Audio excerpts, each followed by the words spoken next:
En RDC, manifestation contre la politisation de la commission électorale à Kinshasa, la capitale en Guinée-Conakry, un pays en phase de prendre son destin en main. Ce sont les propos de Mamadi Doumbouya. Et puis au Soudan, le nombre de manifestants anti-push tués passe à 5. On termine par le Togo et des enseignants sanctionnés pour complaisance dans l'évaluation de mémoire. Nos invités sont en place. Il s'agit de David Diagbavi de togosite.com. David, bonjour. Vous allez bien? Oui, bonjour. Bonjour, ça va. Ravi d'être sur le plateau ce soir. Nous avons également l'homme politique Georges Eho. Il est du cercle des leaders émergents. Georges Eho, vous allez bien? Bonjour. Je vais bien, Michel. Je suis très content d'être ici encore une fois pour débattre des actualités politiques et socio-économiques. Allez, nous avons également Marc Yaovi Nyazou. Il est journaliste de Togo Nigban. Vous allez bien, Togo Nigban? Ouais, je veux bien. Togo Nigban se porte à merveille. Bonsoir à tous les téléspectateurs. Nous sommes là ce soir pour parler de toutes les actualités d'ailleurs, d'ici et d'ailleurs. Allez, on commence donc par la RDC. Des milliers de personnes ont manifesté samedi à Kinshasa, la capitale du pays, dans le calme pour exprimer leur mécontentement face à la situation sociale de la population et appeler le pouvoir du président Félix Antoine Tshisekedi à dépolitiser la commission électorale. David, on sait que l'histoire de la commission électorale indépendante a été sujet à des discussions entre le pouvoir et l'opposition. Alors cette manifestation n'a pas pour vocation d'afficher l'apparence politique des manifestants, mais de demander, comme je l'ai dit tout à l'heure, au président Félix Antoine Tshisekedi de dépolitiser justement cette commission. C'est un drame en Afrique que, à la veille de chaque élection ou alors pendant le processus d'organisation des élections, on se retrouve avec des situations comme celle qui se passe aujourd'hui en RDC. Ce n'est pas le premier pays africain qui fait face à une situation pareille. Vous vous rappelez de la même situation qui s'était passée même chez nous au Togo, avec la mise en place de la Commission électorale nationale indépendante. Ça s'est transporté en Côte d'Ivoire, après dans d'autres pays de l'Afrique. Et donc aujourd'hui, c'est le tour de la RDC de se retrouver en face d'une situation qui risquerait véritablement de provoquer une sorte d'instabilité très prochainement si les choses ne rentraient pas dans l'ordre. Vous savez, pour gagner une élection en Afrique, il faut avoir la CENI dans la poche. Ouais. Si vous n'avez pas la commission qui se charge de l'organisation de ces élections en poche, soyez sûr que vous allez rater votre passage pour un second mandat ou pour le renouvellement de votre mandat. Et donc les présidents qui sont au pouvoir en Afrique s'organisent de telle sorte que la CENI ou alors la commission qui se charge de l'organisation de ces élections soit politiquement de leur côté à travers des membres qu'ils positionnent. Et partant de là, ils sont sûrs que aux élections prochaines, ils ont peut-être la certitude ou la garantie de remporter cette élection. Même si ce n'est pas eux qui ont gagné, on a vu comment ça s'est passé pour l'avènement au pouvoir de Tshisekedi lui-même en RDC. Et donc je ne vois pas Tshisekedi en train de rater son passage dans un nouveau mandat. Et donc le fait de composer cette commission a toujours suscité une sorte de divergence politique. Au départ, c'était les formations politiques qui n'étaient pas d'accord. Après, c'était les partenaires qui se sont opposés. Aujourd'hui, c'est la population qui manifeste son désaccord par rapport à la composition de cette commission électorale à Kinshasa. J'estime qu'il n'est pas trop tard parce que les prochaines élections, c'est encore dans quelques années. J'estime que d'ici là, les choses pourront avancer pour que Tshisekedi ne se retrouve pas dans un cercle politiquement instable qui risquerait de poser des problèmes à son deuxième mandat, comme lui-même il le dit, en attendant que la population congolaise puisse porter sa voix ou pas à sa candidature. Allez, il espère revenir, Georges Eo, si le président Félix Antoine Tshisekedi, les manifestants scandaient des slogans en faveur de l'éducation des enfants ou du bien-être social. Trop, c'est trop. Non à la CENI politisée plutôt. Nous voulons que les enfants étudient comme il le faut. Pour vous, à travers ces propos, on sent qu'il y a déjà échec dans la gouvernance du président Félix Antoine Tshisekedi. Échec, je ne saurais le dire, puisqu'il a encore quelques mois devant lui à passer. Donc, tout peut arriver à tout moment. Mais ce que je pourrais dire par rapport à la politique congolaise et de la manière dont elle est menée ces derniers temps, surtout après la prise de pouvoir de Tshisekedi, ça ne donne pas tellement ce qu'on a envie de voir. Mais vous savez, la manière dont il est venu, comme on le dit, la manière dont on présente son lit, on se couche. Mais si vous mettez le sable sur votre lit, et la nuit vous allez gratter la peau et ça n'engage que vous.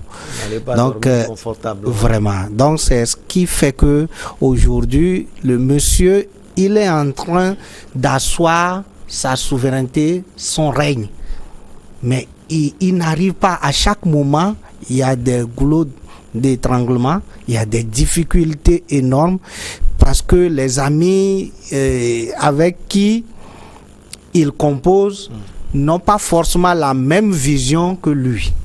Hier, c'était avec Caméré.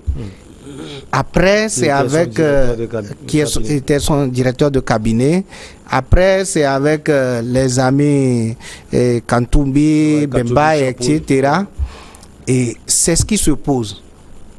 Ça veut dire tout simplement que l'arène politique ou bien la situation politique en RDC n'est pas du tout gaie pour celui qui est au pouvoir actuellement.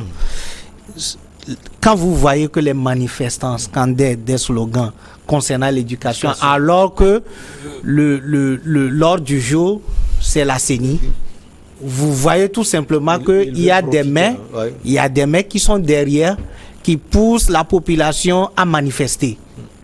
Puisque la population effectivement, n'ont pas tellement l'intérêt dans le fait de mettre en place la CENI qui est présidée par un proche du président ou proche de l'opposition.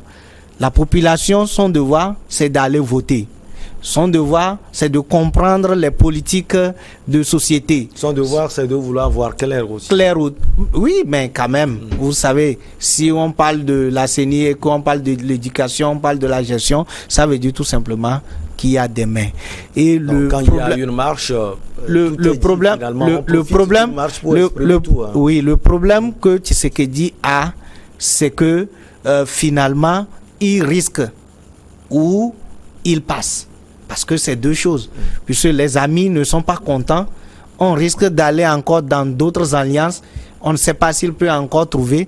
Ou soit, il arrive encore, comme il avait fait, à pêcher encore les députés des autres partis à son avantage. Je ne sais pas, puisque il avait fait ça avec Kabila. Et c'est ce qui l'a permis d'aller en force. Mais si peut-être aujourd'hui, il sait qu'il a la main sur certains députés qui peut constituer pour lui une majorité, il peut encore provoquer la crise comme il avait fait et maintenant ramener à son niveau une majorité pour lui permettre véritablement d'asseoir son pouvoir. Allez, Marc Nianzou, on a vu des manifestants de tous bords, des proches de Moïse Katumbi, de Jean-Pierre Bemba, il y a même des proches de l'ancien président Joseph Kabila, et ces proches demandaient à ce qu'il revienne au pouvoir également. C'est pourquoi je parlais tout à l'heure d'échec. Vous, comme Georges l'a dit, on a l'impression que tout ce monde contre le président Tshisekedi, ça risque de lui coûter très cher. Vous savez, il y a une différence entre la politique congolaise et la politique d'ailleurs. Quand on voit toute l'opposition qui s'unissent pour manifester contre une seule chose, là vous devez savoir que c'est très grave pour le président actuel. C'est très grave. Pourquoi? D'ailleurs, en RDC même, il y a quelque chose que les gens oublient. Le président de la CENI, c'est un acteur central. Ouais. C'est un acteur clé. C'est un acteur pour le parti qu'il a dans ses mains. Vous voyez? Et le président connaît vraiment cela et il fait tout pour pouvoir avoir en sa possession ce président-là. Tout ce combat. Oui, d'ailleurs. Et la manifestation de l'opposition le samedi dernier, vous savez, ça a une grande portée. S'ils manifestent, c'est pour réclamer leurs droits en réalité. Ce que Tshisekedi est en train de faire, mes prédécesseurs viennent de le dire, c'est pour mettre en place quelque chose. Comme quoi? C'est pour remporter encore une fois la deuxième élection. Un second mandat. Et cela ne va pas l'aider. Pourquoi? Déjà les Congolais, on connaît bien les Congolais.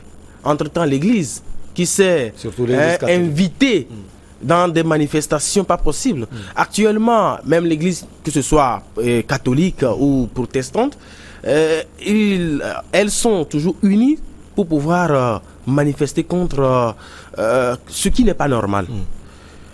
Ce que mais moi... Kabila, je dis Kabila, Tshisekedi est arrivé à avoir une partie de l'Église aussi actuellement. Il a des soucis avec l'Église catholique, mais il a une partie de... C'est toujours comme ça. En politique, si vous avez la poche très grande, vous pouvez essayer de corrompre certaines personnes. Même les hommes de Dieu, comme on le dit souvent. Les hommes de Dieu, moi je ne les appelle pas comme ça. Moi je les appelle... vraiment, moi je les appelle toujours les hommes qui cherchent, qui sont toujours à la recherche de l'argent, hein. S'il y a l'argent quelque part, ils s'en vont là-bas. Et ce que je suis en train de... L'analyse que je fais de la politique congolaise, c'est que Tshisekedi ne veut pas lâcher la main. Il veut tout faire pour pouvoir avancer. Et que ce soit par la force, que ce soit par n'importe comment, il veut aller très loin. Mais les Congolais ne sont pas comme les autres populations. Les Congolais ne vont pas le laisser le faire. Vous voyez? Et ce que... Il y a une chose que j'aimerais dire, c'est quoi? Cela va lui coûter très cher à l'avenir. Pourquoi? L'opposition ne va pas lâcher la main. Ne va pas lâcher la main. Et l'autre chose également, c'est que Tshisekedi ne peut pas remporter cela si la population n'est pas d'accord. Vous voyez? Vous voulez souligner la détermination donc de la rue, la détermination des jeunes Congolais dans tous les combats politiques. Alors, David Diakbavi, c'est ça, hein, finalement, le président Antoine Félix Tshisekedi, il a quoi à faire devant cette situation? On a vu les jeunes, ils sont déterminés, je l'ai dit tout à l'heure, ils pensent revenir, ils pensent toujours manifester pour réclamer la dépolitisation de la CENI. Bah oui, c'est parce que quelque part aussi, cette jeunesse s'est sentie un peu déçue de la gestion du premier mandat de Tshisekedi à la suite de son arrivée au pouvoir. Est-ce que c'est pas trop demandé aussi au président, hein, parce qu'on connaît les problèmes de la RDC en un seul mandat. D'ailleurs, il n'a pas fini. C'est la conséquence directe aussi des conditions qui ont amené Tshisekedi au pouvoir. Aujourd'hui, beaucoup l'attendaient sur de grands chantiers, mais il y a eu une sorte de déception qui a amené la population à sortir dans les rues et à dire stop au processus électoral en dénonçant la composition de cette même CENI. Tshisekedi est aujourd'hui en face d'un dilemme et je crois qu'il trouvera la bonne formule puisque il n'a pas fait tout ça pour venir passer un seul mandat et partir en tant que chef d'État élu selon lui, selon son entourage, par l'ensemble de la population congolaise. Il a droit à un deuxième mandat comme le confère la constitution congolaise. Maintenant, comment s'organiser pour remporter ces élections? C'est à partir des mécanismes qu'il est en train de mettre en place et qui sont malheureusement dénoncés par la population au quotidien. Ce combat va continuer pendant un très long moment, mais derrière, avec la pugnacité de la population congolaise, Tshisekedi risquerait de se retrouver en froid avec l'ensemble de son électorat. Bien sûr. Puisque la population congolaise dans son entièreté se dit déçue du pouvoir de Tshisekedi. Et cela renforce encore les interrogations que ces Congolais se sont posées à la suite de la dernière présidentielle. Des conditions dans lesquelles Tshisekedi était arrivé au pouvoir, même les alliances qu'il avait eu à signer à un moment pour s'attribuer la majorité des députés. Toutes ces interrogations continuent de faire leur chemin. Et très bientôt, la RDC se retrouvera dans un cyclone de perturbations relatives à ce processus électoral. Somme toute, Tshisekedi, comme je le dis tout à l'heure, n'est pas venu pour faire un mandat. Il a pris les habitudes de ses collègues présidents des autres pays. Et donc, un deuxième mandat lui est ouvert seulement.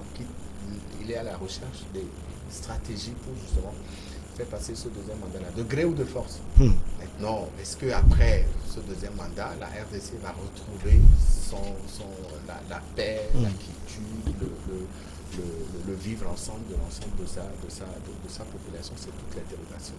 On va marquer une petite pause. On revient avec vous, mes chers invités, pour la suite.